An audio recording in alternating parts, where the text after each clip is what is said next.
Öryggisgæsla mikil á Litla-Hrauni.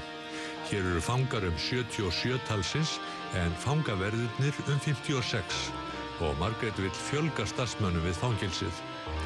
Á þessum gangi eru fangarnir allir í meðferð að takast á við fíkn sína.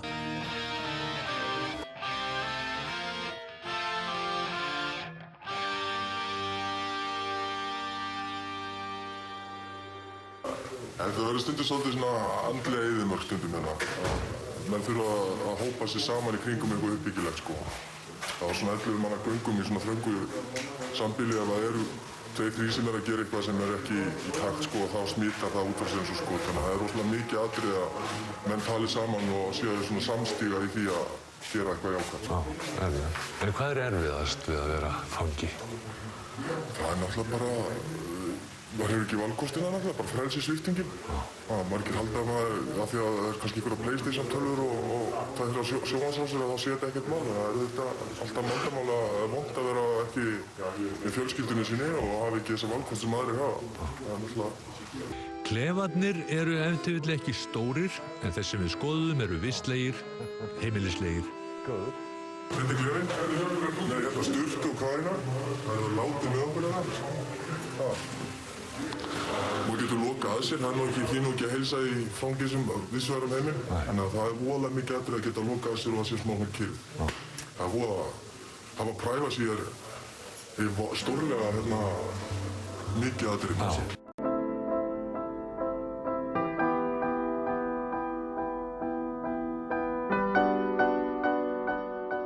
Fyrst er ekki minn, það er náttúrulega hreinu veröldin sko, maður náttúrulega á fjölskyldu, bara á það er svo mikið að baðkoman skilur, maður gerir sér ekkert grein fyrir þegar maður lendir inni. Mér fannst ekkert öðrum koma við hvað ég var að gera, en svo finn ég það bara í dag hvað ég er búinn að hafa áhrif á líf margra í kringum mig. Þannig að þetta er mjög erfitt. En einhvern veginn ég verið þegar snjóðandi, ég fengi svona tækifæri til að vera ég sjálfur og vinna í sjálfum mér. Og einhvern veginn er svona leyft mér að standa meira með sjálfum mér, ekki að vera að hlaupa strax eftir einhverju sem er ekki neitt. Ég átta mig því svolítið að það veraldlega, það er ekki málið. Það er þetta andlega, þetta efnislega, það er einhvern veginn svona tekur allt frá manni og sviptir manni eiginlega bara sjálfræðinu. En nú hlýtur þú að lenda því að aðstandendur sé að hringja í þig og hvað eru svona helstu spurningarnir og hvað er svona helsta sem þeim líður illa út af? Það er náttúrulega mjög margt sko. Ef það er að ræða einstakling sem er að koma hér í fyrsta skipti, þá eru mikla ranghugmyndir í gangi. Menn horfa náttúrulega á kvikmyndir og bandarísk bíómynd lífið í fangelsum er nú kannski ekki alveg dæmigerð fyrir það sem er að gerast á Íslandi í fangelsmálunum. Og það er svona verið að spyrja mikið bæði sem stund daglegt líf, möguleika þeirra til náms, læknisþjónustu og allar þær áhyggjur sem eru bara þegar átt aðstandanda svona langt í burtu, innilokaðan og síðan umhverfið, vinnuna og svo ef að viðkomandi einstaklingur hefur verið kannski mikilvæg neyslu þá eru auðvitað miklar áhyggjur hjá aðstandendum vegna dópneyslu og hvort að möguleiki sé á meðferð og svona við gefum þær upplýsingar sem mögulegt er en það er háð ef við erum með sjálfráða einstakling sem að hann fær þá spurningu þegar hann kemur inn, má gefa upplýsingar til aðstandanda, þá gefur hann upp hverjir það eru og ef hann segir nei, þá megum við einfaldlega ekki gefa þessar upplýsingar. En þú hefur boðið jafnvel aðstandendum að koma hingað og sýna því umhverfið ef að... Já, ég geri það. Og það hjálpar? Já, sko þeir sem hafa komið hafa þegið þetta og þeir hafa allir sagt mér á eftir að mér leið miklu betur. Ég hélt þetta að vera allt annar. Og það kemur bara önnur tilfinning. Það dregur úr þessum vanmáttuga kvíða sem að mjög margir hafa sagt mér að setja staðar. Kvíði sem er vegna þess að aðstandendur vita ósköp einfaldlega ekkert hvernig fangelsin eru nema það sem hefur verið í fréttaflutningi og það er oft ekki alveg raunsönn mynd. Nú sérð þú að taka á móti aðstandendum þegar þeir koma að heimsækja fanga. Já. Og þetta eru væntanlega mjög erfið spor fyrir marga. Já, það er það. Og hvernig er svona ferlið? Já, fólk kemur hérna inn og skilur eftir skó og úlpu hérna uppi. Svo fer það gegnum svona mámlent, skilur allt eftir frammi. Sett í læstan skáp og svo fer það bara hérna inn og ég kalla svo fangan og fólk hittist hérna inni. lokuðum herbergjum. Fólk hlýtur að vera mjög bugað þegar þeir koma hérna oft í... Í fyrsta skiptið þetta mjög erfið spór fyrir fólk að heimsækja ættingja sýningar, eðlilega. Og kemur það fyrir að fólk snýr við, að það getur ekki... Nei, það hefur aldrei komið fyrir, ekki sem ég man eftir. Nei.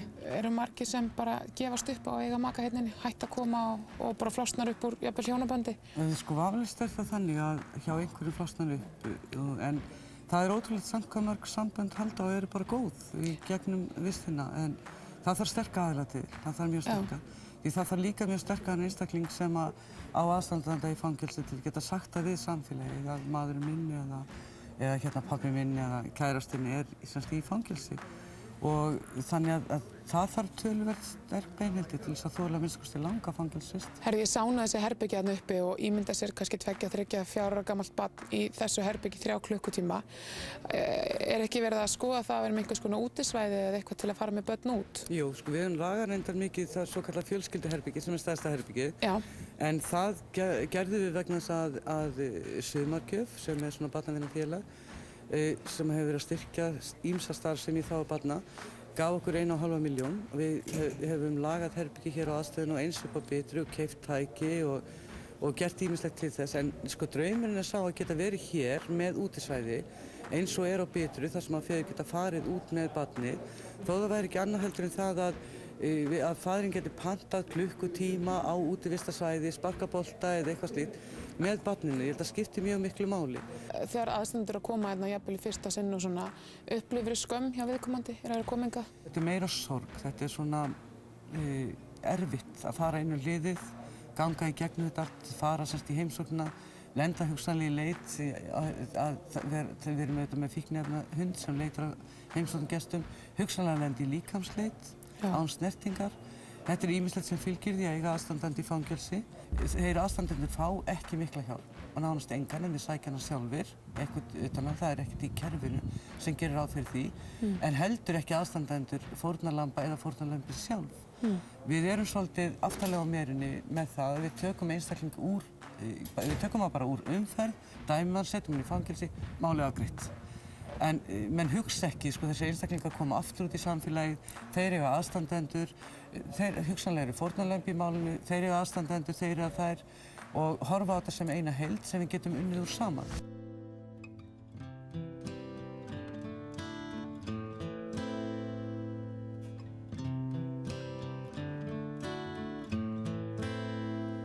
I hurt myself today. Hér eru menn á meðan þeir eru í gæsluvarðhaldi, í einangrun, sko. Það skiptist í tvennt, annars vegar lausagæsla, þá eru menn inni, bara í húsi og njóta allra réttinda bara eins og sé afplánun. En hérna eru menn í einangrun og það þýðir að þeir eru innilokaðir 23 tíma hverjum 24. Já. Og þetta er aðstæðan?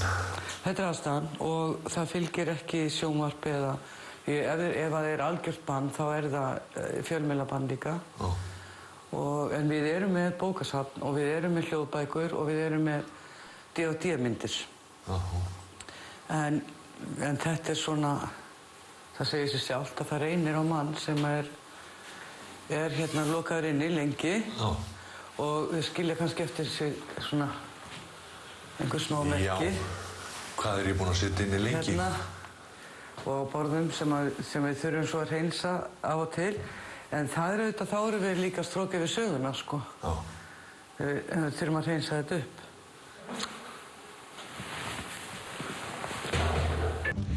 Eftir að Margrét tók við hafa fleiri og fleiri fangar farið að leggja stund á nám og ekki bara iðn- og framhaldsnám, heldur einnig háskólanám. Flestir þeirra leggja stund á lögfræði en menn eru líka í öðrum háskólafögum. Sumir meira segja í mörgum. En þetta er það sem finnst mér svo mikið gildi hérna í hvað varðar endurhæfingu og að menn geti, þeir taka stúdentspróf, læra við Fjölbrautaskólann á Suðurlands, útskrifast þaðan sem stúdentar og geta síðan haldið áfram námi og við leggjum megin áherslu á námið hérna og eins upp á Bitru, það er af því við teljum að þetta sé besta endurhæfingin og Bitrunin, ef það má kalla það svo, sé fólkin í því semst að fá menn til þess að koma inn í skólann og læra.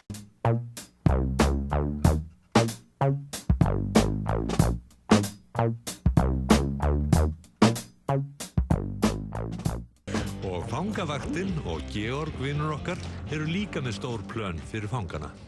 Þetta Bjálkahús, hannað samkvæmt hugmyndafræði Rudolf Steiner og ég veit að heimilismenn iða í skinnun eftir að fá að setja þetta saman. Þetta er bara fjarstæðukennt. Þessi kostnaðaráætlun hérna hljómar upp á rúma 40 milljónir.